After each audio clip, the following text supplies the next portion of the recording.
everyone. My name is Dr. Melissa Cohen. I am back today because I received an email from the US Department of Education, so I want to make sure that you did as well. So this came on Wednesday, October the 12th, and it is basically giving an update on the student loan debt relief application process. It's a preview. So they have not officially released the process yet for student loan borrowers to submit for that $10,000 or that $20,000 loan forgiveness yet, but they're doing it in slowly, so we're getting a little closer. It was promised that all this information would have been, this application was supposed to be out early October, so I think at this point we're past that date. I know I've seen different articles about Biden and the U.S. Department of Education being asked at different press conferences about, can all the IT systems or websites handle the traffic that they're going to get that first couple of days? Because I'm sure millions of people are going to be eligible. And can that systems handle that? And so they are saying yes. So we will see. So first of all, I'm going to go through this email that I received. And it was titled Biden Harris Student Debt Relief Application Preview. So it did come to my email here, and I'm going to screenshot it here and show it to you as we go through. And so it just basically says they have a preview of the student loan debt relief application form. They have actually made it more simpler than what we thought they would. And I'm going to click on it here, and just to kind of give you a couple things to note, if you're going to see a lot of scams. So watch out for the scams.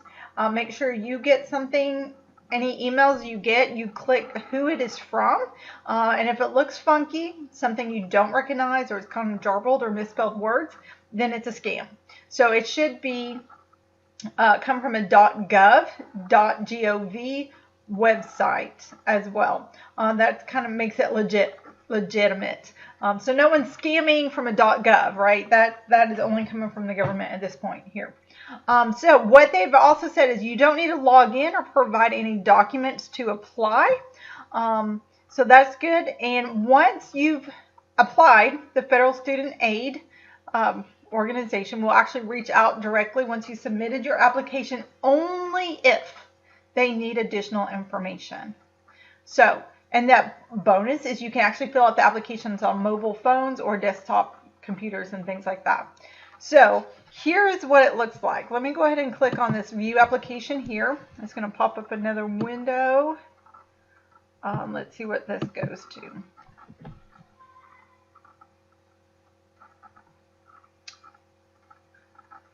All right. Getting some information here. We're waiting as this opens up. Okay. I'm going to give that time to open up here. And let's go through the bottom of this email of the other information that's available.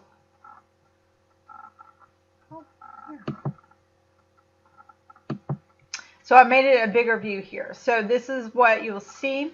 The Student Debt Relief Update. The U.S. Department of Education is previewing this application. This is what it looks like online. It's going to be both available in English and Spanish. And it's going to run through October 2022 through December 31st of 2023. So you could technically, you've got 15 months to apply, but remember your payment pause ends December 31st of 2022. So in like 2.5 months, it's going to end. So January 1st, you got to start making those payments.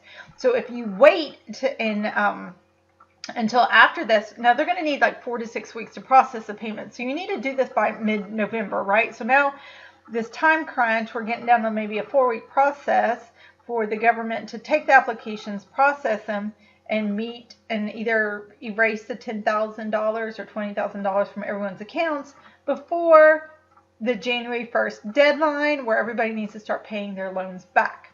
So what happens though, and this is what I can imagine happening if you are eligible for this amount and you don't apply until May, June, July or anything, you still need to make payments on it as of January 1st, because if you don't make payments, then it's going to go into default. It's going to hit your credit score, ding that, you're going to have that, and that's going to stay on your record for 7 years and such, and you don't want to get into that mess and such. You definitely don't want to get into that issues and problems.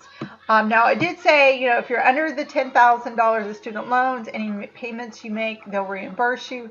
But that's more work. So just try to get this application in as soon as possible as well. It says also beware of scams. So all information should come directly to you through the Department of Education or the Federal Student Aid .gov emails. Make it legitimate sources such. If anyone's asking you to pay them for money, or any sort of cancellation, loan discharge, any of those services, that's a scam. That's a scam. The U.S. Department of Education is providing those services for free. Now, it may take a while to get into those and to get a response and to find some help and such. But they're not charging for those services or anything like that. They're not going to charge you to do that. So you can do all of this on your own as well. All right, so let's see. I'm going to flip on over here to the other page, and let's see if it's opened up this information here. Yeah, so it shows the same thing on the Twitter. This is what was released by the White House. It was just this basic form here. It's just showing you fill in your name, those sorts of things, any former names. You do have to put your social security number, that sort of thing. And if they have any questions about what you've applied or what you put in there, then they will contact you. So it does look like it's a lot easier than what I thought it would be. And I'm sorry, it's just flipping through here. It's not letting me just scroll through here myself to look at what's on here. You do have to, affirm and declare sentences and such. So you definitely don't want to be fraudulent, because they will eventually find out and they'll come back to you. Maybe a couple of years, but they'll do that. So make sure everything you're putting in there is truthful and such, because it is going to the U.S. government. And if you're any type of fraud yourself, you can get in trouble for that as well. Fines, fees, time behind bars, that sort of thing.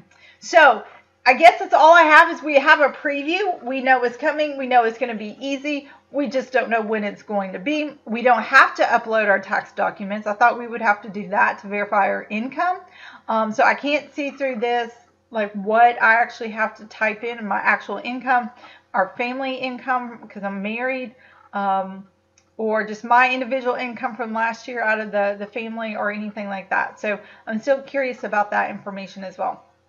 All right, I hope this helps. I hope this gives you encouragement. Keep checking out all the updates and watch out for scammers. Okay, have a great day. As soon as I get more information, I will upload it to the channel as well. Thank you.